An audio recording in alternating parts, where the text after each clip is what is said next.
Very big, बहुत बड़ी development है, और वो ये है कि चंद्रयान 3 जो है, जो कि थर्ड लूनर एक्सप्लोरेशन मिशन है। हुकूमत के रिलीफ पहुंचाने के दावे धरे रह गए। शहरी घंटों घंटों लंबी कतारों में खड़े रहने के बावजूद आटे और चीनी से महरूम हैं। यूटिलिटी स्टोर पर अशिया ज़रूरिया नायाब हो गई। शुमारियात ने हफ्तावार महंगाई के दादोशुमार जारी कर दिए हैं। इदारा शुमारियात के मुताबिक महंगाई की मजमूई शरह 28.96% रिकॉर्ड की से मोहब्बत करते हैं and this is the reason कि अगर कोई 50,000 60,000 रुपए कमाने वाला भी होता है तो वो भी इनकम टैक्स रिटर्न वगैरह को और जीएसटी वगैरह को बहुत इम्पोर्टेंट वैल्यूबल चीज समझता है। उसने इंडिया से टेक ऑफ कर लिया है, और ये कहा जा रहा है कि ये चौथा फोर्थ ऑपरेशनल मिशन है। और कि दोनों ममालिक की सोच एक जैसी है, दोनों ममालिक में एक ही तरह के काम होते हैं, तो कितनी सिमिलैरिटी इस बात के अंदर है।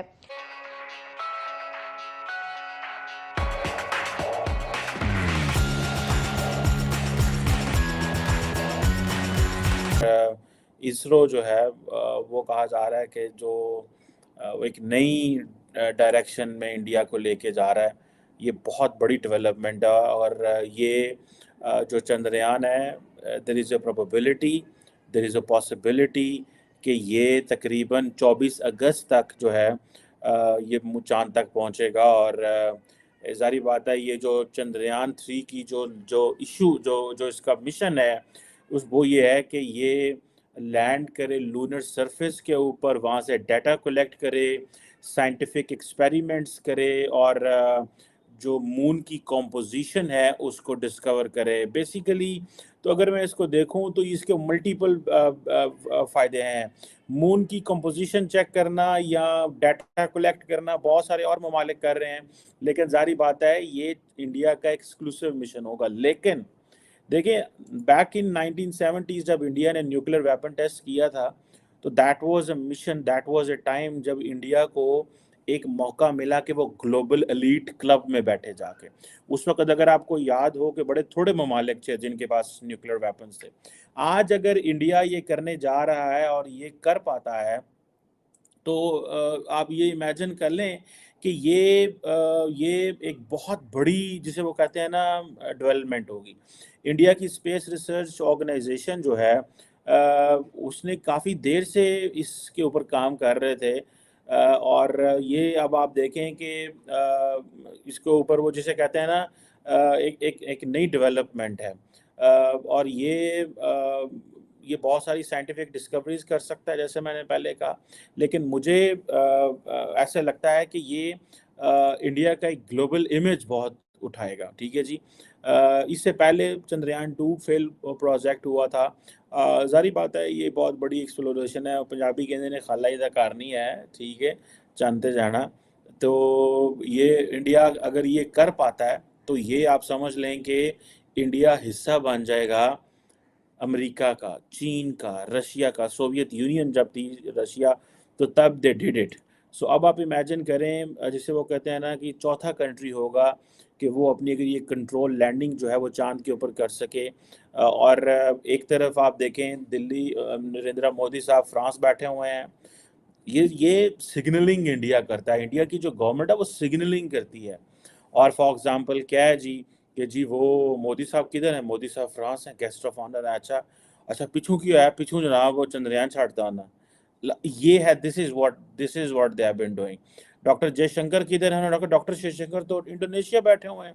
अच्छा, वो इंडोनेशिया में, और पीछे से जनाब ये जो Chandrayaan is known as basically जिसे कहा जाता है मून व्हीकल, ठीक है।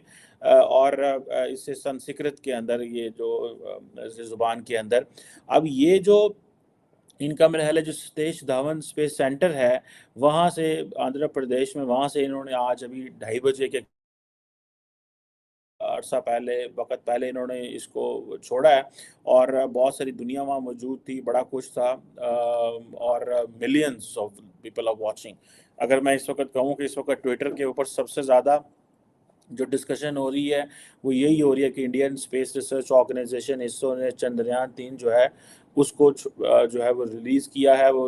और ये अब आप देखें, अगर ये लूनर सरफेस पे सेफली लैंड कर जाता है, ये कामयाब होता है वहाँ से डाटा कलेक्ट करने में, साइंटिफिक एक्सपीरियंसेस करने में, चाँद की कंपोजिशन को समझने में। तो ये आप समझ लें कि ये बहुत बहुत बड़ी डेवलपमेंट है।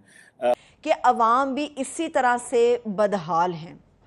हमें दोनों तरफ का रुख अपने सामने रखना होगा। अभी आप तमाम लोगों ने देख ली होगी वो खबर, ये कि भारत के जो मोदी हैं, मोदी फ्रांस के 2 रोज़ा दौरे पर था और फ्रांस के प्राइम मिनिस्टर से मुलाकात हुई और इस मुलाकात के अंदर एक बहुत बड़ी डील भी हुई। ये मुलाकात मकसद यही था कि ये डील किसी तरह से हो जाए और आने वाले चंद घंटों में बहुत सारे ऐसे इंकशाफात फ्रांस के और भारत के दरमियान के लोगों की नज़रों के सामने आएंगे जिसे देखते हुए तमाम लोग दंग रह जाएंगे, क्योंकि इतने बड़े बड़े एग्रीमेंट्स जो हैं वो भारत कर रहा है। भारत ने फ्रांस के साथ जो एग्रीमेंट किया है, जरा होश के नाखून अगर कोई ले और देखे और सुने तो आप दंग रह जाएंगे। 800 अरब रुपए 800 अरब रुपए की डील फ्रांस से की गई है। किस काम के लिए? सिर्फ अपने दिफा के लिए, दिफाई साजो सामान के लिए, जंगी तैयारों के लिए या स्कॉर्पियन आबदोजों के लिए। ये 800 अरब रुपए, इनकी तादाद भी मैं आपको बताती हूँ। दूसरी तरफ पाकिस्तान में क्या है?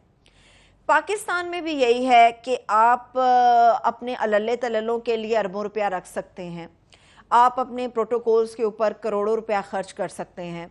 एक किसी पॉलिटिकल पर्सनालिटी के लिए प्रोटोकॉल जब लगता है 1200-1300 पुलिस वाले उसके साथ होते हैं और 1200-1300 या फिर 2000 के करीब आम पाकिस्तानियों के लिए एक पुलिस एहलकार होता है जो उनके अमनो अमान, उनकी जानो माल के तहफ़्फ़ुज़ के लिए मुख्तस होता है। फिर पाकिस्तान में और क्या होता है? सियासतदानों को ये पता होता है कि कौन सी लग्जरी कार हमारे लिए आनी है।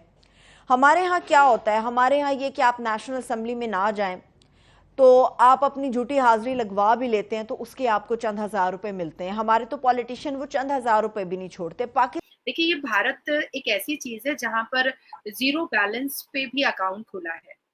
ये भारत एक ऐसी चीज है जहाँ गांव ग्राम में भी अच्छे से अच्छे स्कूल बने हैं। ये भारत एक ऐसी चीज है जहाँ पर महिलाओं की शिक्षा पर बहुत काम किया गया है। तो अगर ग्राउंड लेवल पर बहुत काम किया गया है, शौचालय पर काम किया गया है, स्वच्छ भारत अभियान पे काम किया गया है, पूरे भारत को साफ सफाई करने, बिल्कुल साफ सुथरा रखने की बात कही गई है, एनवायरमेंट पर काम किया गया है, तो चांद और सूरज पर क्यों ना काम करें हम?